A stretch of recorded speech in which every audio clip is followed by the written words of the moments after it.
Hello, welcome back to the channel, Have Roots, Will Travel.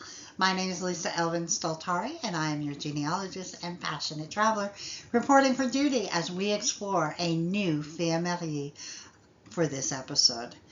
And one of the things I started, when I started Fille du Roi in 2021, I wanted to explore each and every one of these extraordinary women and get to know their stories because they are the backbone of America.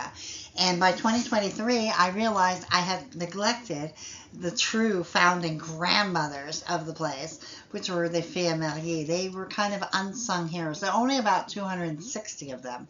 I'm on episode, I think, 145 now, and so that's extraordinary. I'm rounding the corner, as it were. A long way to go, but still, I feel like, okay, we're getting there. And each of these stories are extraordinary, and I'm privileged to be able to share them with you. So before we begin, let me show you ways you can support the channel. The first three keep you in the know. Subscribe, like, and notify. That subscribe, super important. I want to get to 3,000 subscriptions before the end of this 2025 year. And the next three are ways to help the channel grow. We have our YouTube memberships that start at 99 cents. And then we also have the PayPal button on my Have Roots Will Travel website where you can donate. And also, even on this YouTube membership, YouTube channel, there's a super thanks, and you click on that, and apparently you can put in an amount, and it's like a little tip. So when I get one of these notifications, I'm like, oh, I got a tip. So thank you to all of you who have done so thus far. I really appreciate that. And with that being said, let's get on with the show and get to know our fille mariée of this episode. Today we're going to be looking at Les Filles Mariées, episode 145, Louise Duval. And she does come to us from a viewer request. I did not have her in my files. So let's get to know Louise a little bit better. Louise was born in 1640 in Les Granges-le-Roi in France. Her parents were Jean Duval and Jeanne Lorrain. Now, the little French village with a big name, Les Granges-le-Roi, literally means the king's barns. Back in the 12th century, this wasn't a royal palace, but rather farmland. The name comes from Grancher Régis, meaning that the barn that stored grain for the king. It's located about 30 miles southwest of Paris, and this land was truly prized for its rich harvest.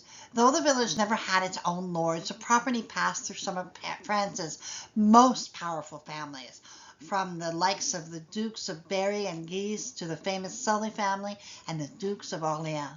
Two landmarks still tell its story. The Church of Saint Léonard, which you see on the bottom right, with origins in the 11th century, and the Abbey of Notre-Dame de Louis, founded in the 1160s and still in use today. Today, Les Granges-le-Roi is home to just over 1,000 people. It's small, it's quiet, but its name reminds us how even the humblest of barns could be tied to France's royal past. Louise would arrive sometime in New France in 1659. The groom that she would select and who would select her, his name Pascal Lemaitre, and he was born in 1617 in Champs-Fremont, France. His parents were René Lemaitre and Pasquière Aidé. And you can see he's from the Pays de la Loire region of France. And inside that region, we have the département or county of Mayenne. So that is where this is very, very quiet community. It's a tiny village. It has only about 300 residents. It sits on the rolling hills within the Normandy, Maine regional natural park. You can see how close it is to Normandy. The small landmark of Chapelle Sainte-Anne reflects the community's long history. And although Champs-Fremont is a is very small. It's a perfect example of rural France, quiet, historic, and deeply tied to the land. And this is the chapel that Pascal probably was baptized in. We do not know when Pascal arrived in New France. We do know that he was a master tailor, which meant that he may have come on his own with some funds and wanted to explore the New France, or he may have come as a contracted engagé to be a tailor. We do not know. We just know that he was able to marry as of the next slide. We know that on the 9th of February, 1660, Pascal and Louise were married at Quebec City. The family would settle at Charlebourg, a historic neighborhood located just outside the center of Quebec City. It was founded in 1659 as a separate city. Very, very important kind of history to it. What really makes Charlebourg stand out is it's the unique design of its settlement. If you look at the map of the on the left hand of your screen, you will see Charlebourg and the little suburbs around Bourg-Royal and Petit-Sauvigny. But Charlebourg really has that star-shaped pattern, and in the middle is a trait carré, which means a square. And that square, inside that square, was the church and the community, and so all of the land would be focused on that church. So that was a very unusual settlement pattern, and that was designed by none other than Jean Talon. He wanted to have that kind of experiment where the church would have been at the center of everything. And there's actually only one or two other settlements, I think one in Manitoba, that actually has this pattern.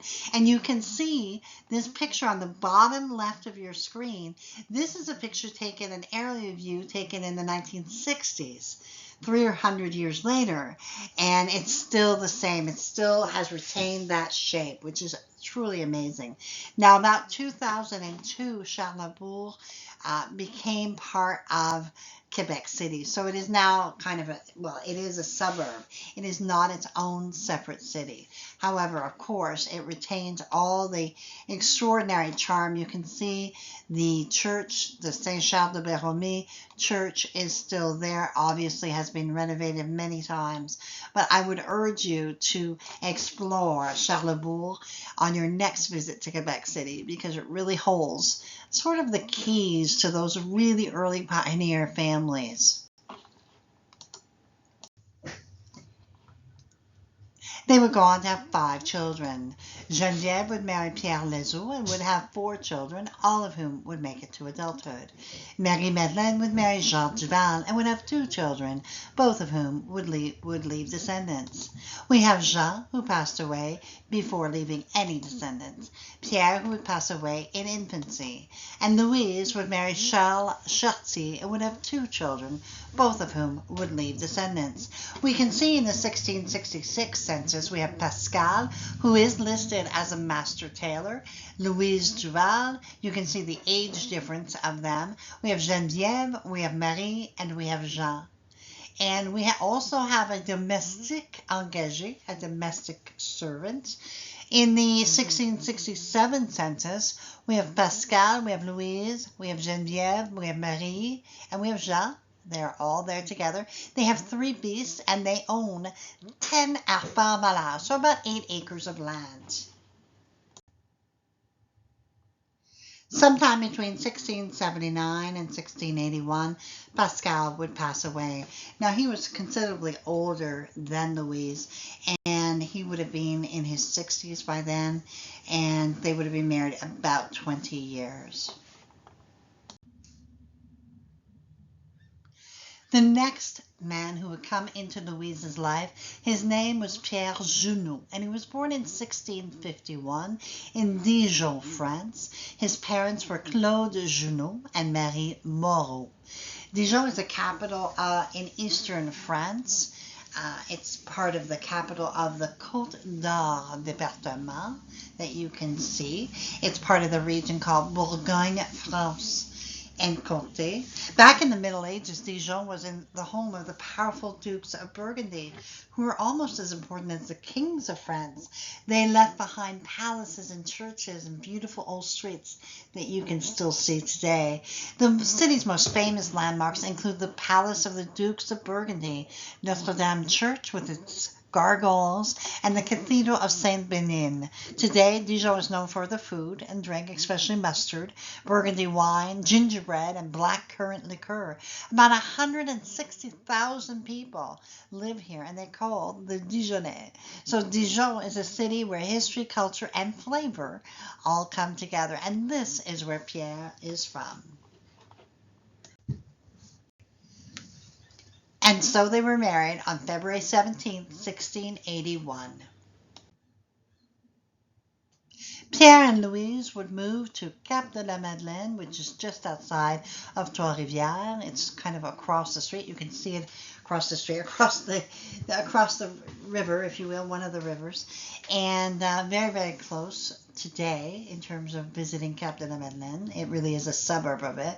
It is famous now for the Basilica de Notre Dame, and thousands of pilgrims go there every single year, and there are miracles that are performed there. There's one, the first one occurred in 1879, and then another one occurred in 1888. And pilgrimage have been going there since 1883, just kind of to feel that aura.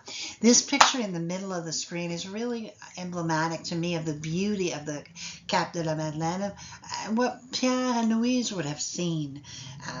The landscape and that, shoreline would not have changed that much. In the 1681 census, we find Pierre Talarda, which is a cutter of, was an artisan who specialized in making and maintaining cutting tools. And then we have Louise Duval, who is the widow. It says Veuve de Pascal Lemaitre, if you had any doubt. And then her children, Jean Lemaitre and Louise Lemaitre. Now, just to give you a background, Cap de la Madeleine was one that had been founded in 1651, and it was named by Jacques de la Ferté, who was the abbot of Saint Madeleine de Châteaudun in France. And so it was a very early part of the New France community. It wasn't all that until it was all that, but certainly they were among the pioneers there. In their life together, Pierre and Louise were true partners. Pierre would be away a great deal of the time on trading expeditions with the Indian population, particularly with the Ottawa tribe. While he was away, Louise would defend or make his case before the Conseil Souverain, acting on his behalf. She was a woman truly ahead of her time. Louise would pass away sometime after 1686, which is her last presence or documented evidence that she was there at the Conseil Souverain, and that would make her about 46 years of age, just astonishingly young, even in those times, to have passed away. She would leave, her and Pierre would have been married probably a mere 5 years, but she would leave us an extraordinary legacy of 76 descendants as of 1729. Truly, truly remarkable given her short life. And so ends the story of Louise Duval. I mean, what can we say? I mean, this was a really strong woman, and she made an impact in so short a time. Just phenomenal in terms of her ability to be a true partner to two men and have 5 children, 3 who would leave descendants, and just remarkable woman. And we to stand in front of the Conseil Souverain and argue and that sort of thing, I just find inspirational, actually. So thank you to Louise for coming to our shores and for blessing us with your presence. We are eternally grateful. Thank you, Louise. And with that, I will say thank you to my patrons, supporters, and subscribers. You really are a wonderful bunch of supporters and kind of cheerleaders, if you will, of my efforts here. I really appreciate you. Take care, and I will see you on the next episode of Les Filles Mariées. Until then, au revoir.